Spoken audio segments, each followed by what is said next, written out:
So police have returned today to the Oak Park station near Yunta in the continued search for Gus Lamont. Today we'll be focusing on draining a dam which is about 600 metres from the property. It's only about 4.5 metres deep. I stress the dam has already been searched by a water operations unit, but just out of a sense of thoroughness we were going to drain the dam just to check where the low-lying areas amongst the vegetation.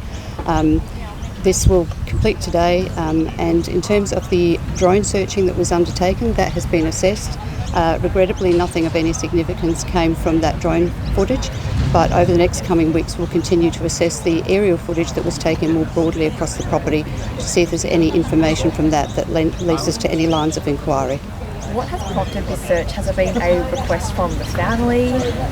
No, what we're doing is we're going back through every aspect of the search, and we're just making sure that we're satisfied as much as we possibly can. Because there was water in the dam, it was felt that there was an opportunity now to drain the dam just out of a sense of thoroughness, so near the event of Gus going missing on the 27th of September. How many litres of water is in the dam, do you know, and how will that be pumped out? Will it be pumped into another dam or into a truck? So my understanding is that there is water tankers there.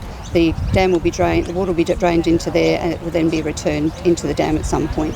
Why wasn't this dam, drained by police on the previous search? Well, it was searched by a water operations unit. They were in the dam. They did a thorough search. This is just out of an abundance of caution because we just thought, well, there's water in the dam. Let's have the opportunity to drain it on this occasion. So it's just the passage of time allows this to occur.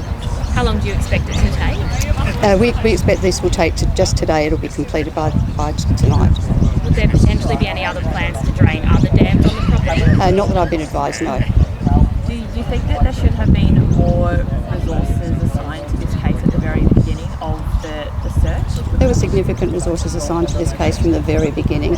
Every available resource, even those of the Australian Defence Force, were put into that initial search. I don't think we could have had much more in terms of people on the ground or the aerial resources that we have used from across this country. It was the most significant search that was undertaken. It appears that the Daily Mail have gone onto the property yesterday after police have advised the media not to. What do you make of those actions? So my understanding is two members from the Daily Mail organisation, despite numerous warnings over numerous days and weeks, regardless of that, have gone onto private property, which in itself is completely unnecessary. And as they've entered near the property, one of the persons at the homestead was outside on the porch using a shotgun to dispatch a snake that was obviously on their porch. And they've then approached this person, and there's been an exchange that has been taken between the two people from the Daily Mail and the person on the porch. There was no intent by the person having that firearm at that time to be threatening in any way. I would just say to anybody, especially people from the media, you have been warned about not going onto private property. If this persists, then action will be taken. You will either be reported or arrested. This is completely disgraceful conduct.